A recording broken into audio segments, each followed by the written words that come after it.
Hi everybody, this is Ellen with EllenVargoDesigns.com. Today we're going to be making this box which will hold a bar of soap. One of my former and occasional crafty pursuits is that I make handmade soap. I do cold process. So this box will hold one of my size bars, which are rather small because I make very small batches, like one loaf at a time. But what's unique about this box is that there is no glue.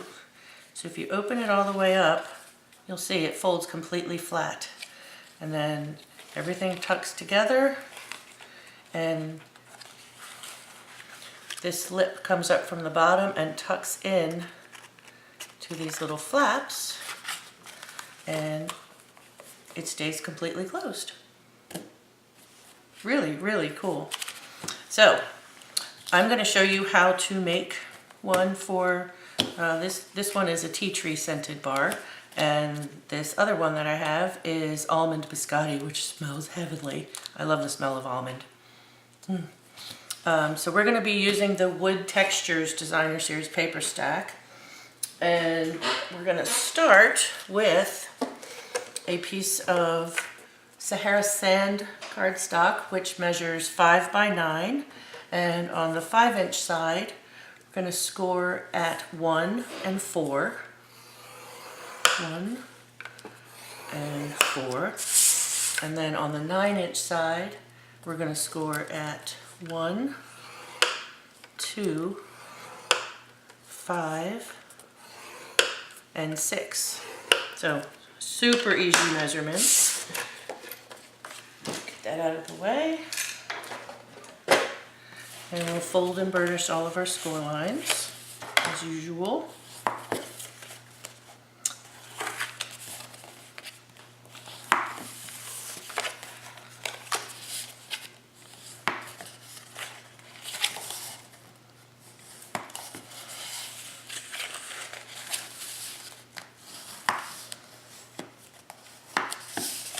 One more.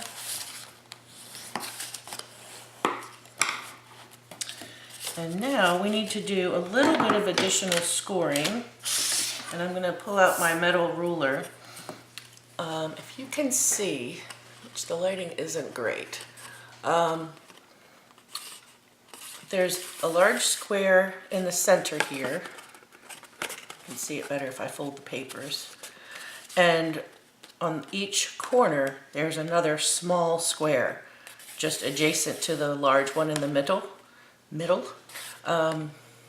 We need to make some score lines in those little squares, and every score line is going to go from the outside corner diagonally pointing in towards the big square in the middle.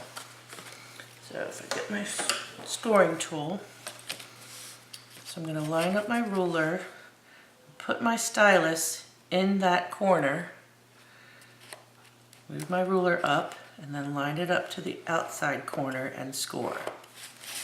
And I'm using the shorter or the smaller end of the stylus.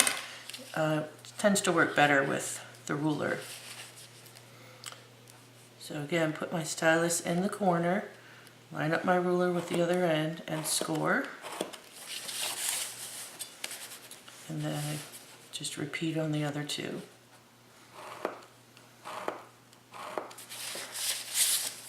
And the last one.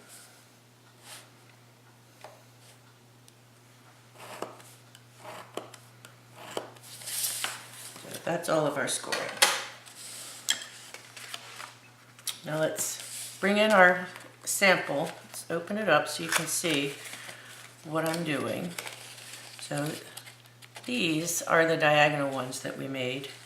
And the only two cuts that we need to make are at this way around, or at this end. We need to cut the two corners off, just the first little section. So I'm going to cut, and I'm going to cut in an angle because this needs to be able to tuck in, and a slight angle, and straight up this one.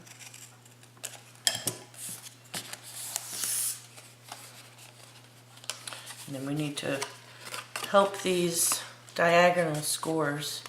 Just need to help them along. It's gonna automatically form the box when we push that score line in, and I'm gonna reinforce that with my bone folder so that it really knows what it's supposed to do. Do the same on the others. It just sort of automatically goes where you need it to go. Get in there and score. And 2 more to go. That one's not cooperating.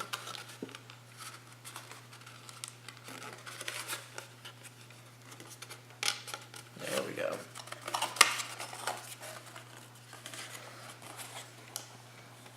And 1 more.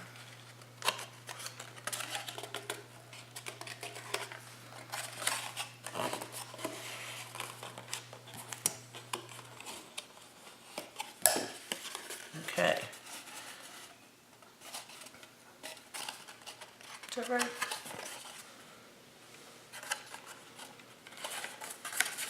I'm going to reinforce these side score lines as well.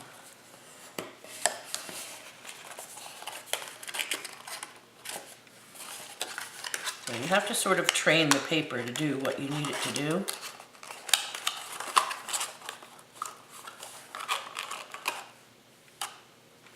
So there we go. So I'm going to open things back up so we can put our paper on. I have pre-cut some of the Wood Textures Designer Series paper. Let's make sure we put it on the right side now. So that will be the top. Fold it up. That will be the top. So just hold on to that. Nothing worse than to put that in the wrong spot. We don't want the bottom decorated, although, you know, wouldn't be the end of the world.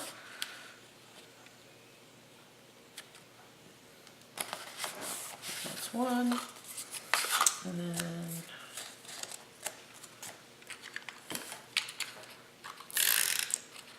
I'm just using snail for this.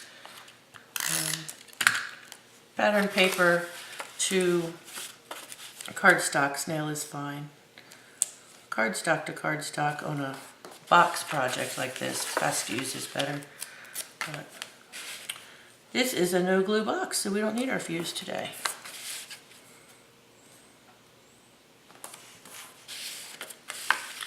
One more. Okay. So if we fold this up, bring the lid around, and then this end will tuck in. Now you'll notice, where's my other box? Let's bring that one back and fold it up because it stays closed a little bit better. I want to show you why. So this one holds together perfectly. No gaps, doesn't bounce back out or anything. This one is tending to bounce out a little, and I think it's because if you look at this flap, if I can get the other one open, let's compare them. Remember I told you to wedge in a little bit? I think I wedged in too much, and it's not as much to catch when it tucks in. So keep that in mind. Cut just a sliver, and you might even try just rounding the corners and then adjusting as needed. This will be fine. I mean, worst case scenario is I could put a ribbon around it to hold it closed, but you get the idea. So that's our good one. So for our soap,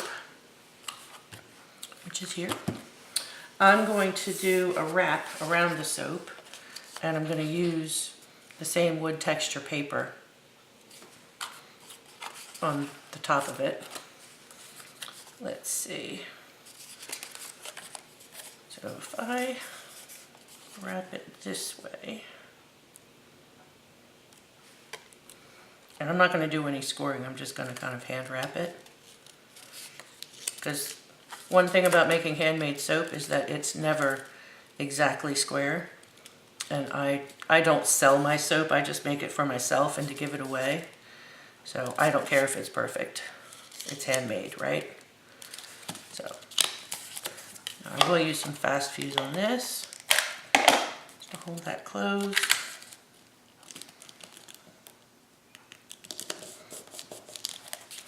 There's one.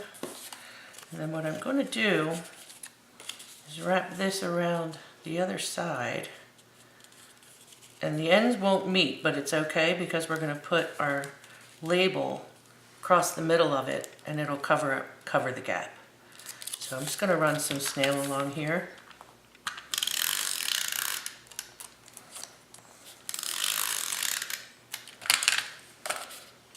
Just kind of get it roughly in the center.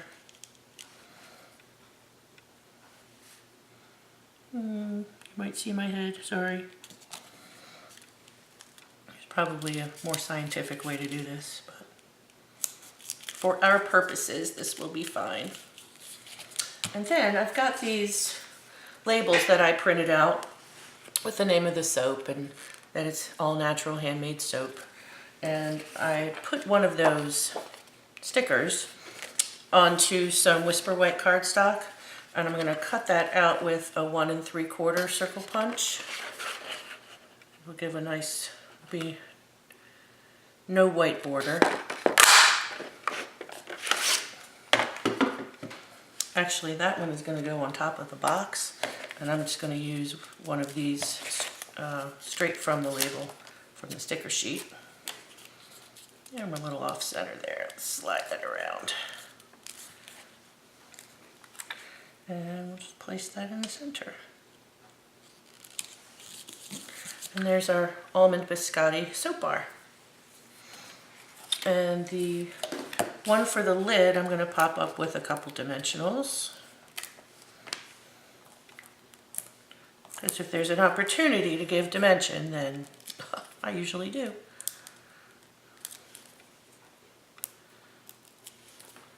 So put that on the center of the lid. And we'll put our soap in. And close it back up. And there you go. So there's our 2 soap boxes for handmade soap using the Wood Textures Designer Series paper stack. I hope you enjoyed it. Hope you give it a try. I haven't done any videos on soap making, so you know, I'm not going to go down that road. I'm a very, very much a novice. I do enough just to get by, but I do have fun with it, and they are nice soaps to have. So anyway, there will be links to all the supplies used in the description area. If you have any questions, please feel free to leave them in the comment section. Please subscribe to my channel if you haven't already. And I hope to speak to you soon. Have a great day. Thanks. Bye.